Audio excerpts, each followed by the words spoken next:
নমস্কার।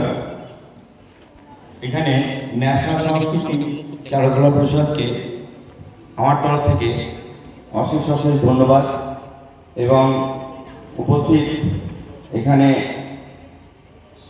ব্যক্তিগণ আছে সকলকে আমার ধন্যবাদ জানিয়ে আমি দু একটি কথা বলবো।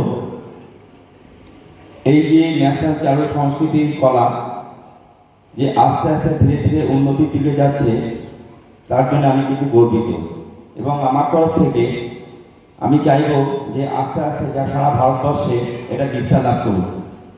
আর আমি আশা করব এবং বিস্তার লাভ করবে না, করবেই।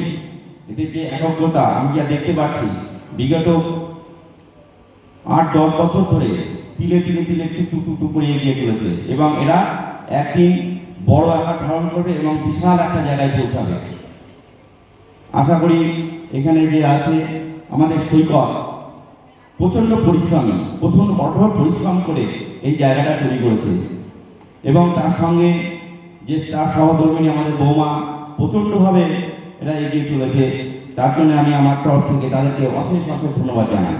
আমি বিশেষ কথা বলবো না, আমি চাইব এরা আরও এগিয়ে যাক, আরও উন্নতির দিকে যাক এবং আমাদের বাচ্চাদের যে শিক্ষা শিক্ষিত করছে তাদের জন্য আমি অনেক অনেক ধন্যবাদ। এ বলে আমার বক্তব্য শেষ করছি।